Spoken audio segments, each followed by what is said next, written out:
ഇനിയുള്ള 3 വർഷം കഴിയോ? മക്കളും ഭാര്യമാരും ഭർത്താക്കന്മാരും വേറെ കുട്ടികളൊക്കെ ആവേണ്ട ഒരു കഴിയെങ്കിൽ മാത്രം നിങ്ങൾ ആന്ന് പറഞ്ഞാൽ മതി, അല്ലെങ്കിൽ നിങ്ങൾ തിരിച്ചു പോയിക്കോളൂ.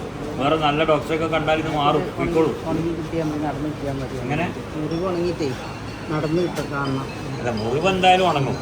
ബാക്കിയൊക്കെ ഞാൻ പിന്നെ പറയും. ഇത് ഉണങ്ങാനുള്ള വഴികളുണ്ട്. നിങ്ങൾ വരുന്ന ഉറപ്പല്ലേ? ഞാൻ ഈ പറയുന്നത് പോലെ കൃത്യമായിട്ട് ചികിത്സ നടത്തുകയാണെങ്കിൽ അൽഹംദുലില്ലാഹ് ഇനി മുറിവുകൾ പൂർണ്ണമായിട്ടും ഉണങ്ങും.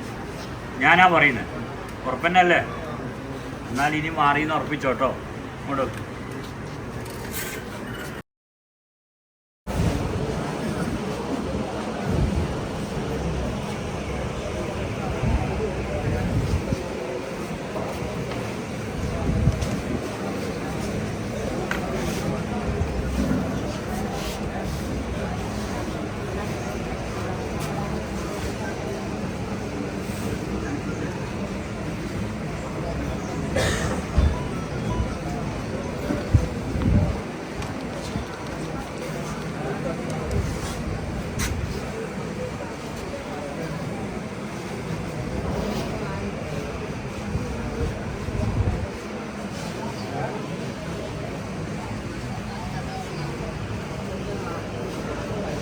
എന്താ നിങ്ങളുടെ പേര്? മുഹമ്മദ് അനീഷ്. നിങ്ങളുടെ പേരെന്താ? ഓ ചെയ്തു.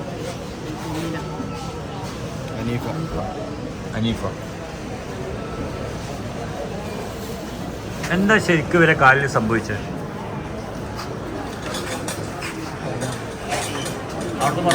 നീരും ഇറങ്ങിയതാണ്. പനിച്ചപ്പളേ പനി ഉണ്ടായിക്കാണ്ട് ചോര നീരുണ്ട് ഇറങ്ങിയ കാലം. അതിപ്പോൾ എത്ര കാലമാവും? 1.5 മാസമായിട്ടുള്ളൂ. അങ്ങനെ ഈ മുറിവൊക്കെ എങ്ങനെയായി? അതൊക്കെ അപ്പോൾ തന്നെ അത് സർജറി കഴിഞ്ഞതാണ്. സർജറി ചെയ്തു? എത്ര പ്രാവശ്യം? പിന്നെ 2 പ്രാവശ്യം. 2 പ്രാവശ്യം.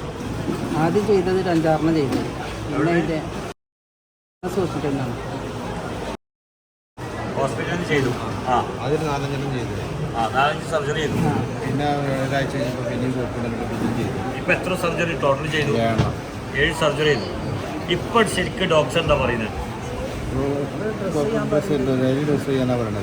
ഞാൻ ചോദിക്കുന്നത് അങ്ങനെ, ഇത് ഉണങ്ങാൻ എന്താ വഴി പറയുന്നത്? ഡെയിലി ഡ്രസ് ചെയ്യണമെന്നും പറഞ്ഞില്ല, അങ്ങനെ ഡ്രസ് ചെയ്യണമെന്ന് പറഞ്ഞത്. അല്ല, അങ്ങനെയല്ല. അവർ ഉണങ്ങുന്ന പറയുകയാണെങ്കിൽ നിങ്ങൾ അതന്നെ ചെയ്താൽ പോരെ, ഇതിലേക്ക് വരണോ?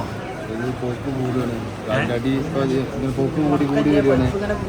മുറി കൂടിയിരിക്കണേ. എങ്ങനെ വലിയതായി വന്നിരിക്കണേ. വലിയ മുറിവായി. ആദ്യം ഇത്ര കൊണ്ടുണ്ടായിരുന്നില്ല. പിന്നെ അങ്ങനെ ഡ്രസ്സ് ചെയ്യുമ്പോൾ പൈപ്പുണ്ട് ഇറങ്ങിക്കാണ്ട് ഇങ്ങനെ. ഇനിയിപ്പോൾ ഇത് ഉണങ്ങാൻ അവർ വേറെന്തെങ്കിലും വഴി പറയുന്നുണ്ടോ? അതൊന്നും പറഞ്ഞിട്ടില്ല. ഒരു വഴിയും പറഞ്ഞില്ല. എന്നാൽ ഞാൻ പറയുന്നൊന്ന് ശ്രദ്ധിച്ചോളൂ. ഈ മുറിവ് പൂർണ്ണമായിട്ടും ഉണങ്ങും. ഇതിപ്പോൾ കാലിൻ്റെ അടിയൊക്കെ ആകെ വൃത്തികേടായില്ലേ? വലിയ ദ്വാരം ഉണ്ടാക്കി അതിനകത്തുള്ള മാംസ കഷ്ണങ്ങളും എല്ലിൻ്റെ കഷ്ണങ്ങളും നാടികളൊക്കെയാണ് ഇപ്പോൾ കാണുന്നത്. ഈ മുറിവ് പൂർണ്ണമായിട്ടും ഉണങ്ങും. ഇവിടെ ഉണ്ടല്ലോ മുറിവ്. എല്ലാ ഭാഗത്തും മുറിവുകളാണുള്ളത്. ഈ മുറിവുകൾ പൂർണ്ണമായിട്ടും ഉണങ്ങും. നിങ്ങൾ കൃത്യമായിട്ട് വരുമോ? ഉറപ്പാണോ? ഇനി പച്ചക്കറി ആവേണ്ടി വരും വീട്ടിലെല്ലാവരും. ഇനിയുള്ള 3 വർഷം കഴിയോ? മക്കളും ഭാര്യമാരും ഭർത്താക്കന്മാരും വേറെ കുട്ടികളൊക്കെ ആവേണ്ട ഒരു കഴിയെങ്കിൽ മാത്രം നിങ്ങൾ ആന്ന് പറഞ്ഞാൽ മതി, അല്ലെങ്കിൽ നിങ്ങൾ തിരിച്ചു പോയിക്കോളൂ. വേറെ നല്ല ഡോക്ടറൊക്കെ കണ്ടാൽ ഇത് മാറും, പോയിക്കോളൂ. അങ്ങനെ അല്ല, മുറിവ് എന്തായാലും ഉണങ്ങും. ബാക്കിയൊക്കെ ഞാൻ പിന്നെ പറയും. ഇത് ഉണങ്ങാനുള്ള വഴികളുണ്ട്. നിങ്ങൾ വരുന്ന ഉറപ്പന്നല്ലേ? നിങ്ങളാരാണ്? ഒന്ന് അവിടെ നിങ്ങൾക്ക് പരിചയമുള്ള ആൾക്കാരാണോ? ഇവരെ കൂടെ അങ്ങനെ വന്നു? ആയിക്കോട്ടെ. എന്നാലും ഇനി പറഞ്ഞത് ശ്രദ്ധിച്ചോളൂ. ഈ മുറിവുകൾ പൂർണ്ണമായിട്ട് ഉണങ്ങും. കൃത്യമായിട്ട് വരുന്നതെന്നുള്ള ഉറപ്പന്നല്ല. ഒന്ന് അങ്ങോട്ടാക്കിയ മോനെ. നിങ്ങളുടെ പേരെന്താ പറയുക? അനീഫ. എന്നാൽ ഇനി ശ്രദ്ധിച്ചോട്ടോ.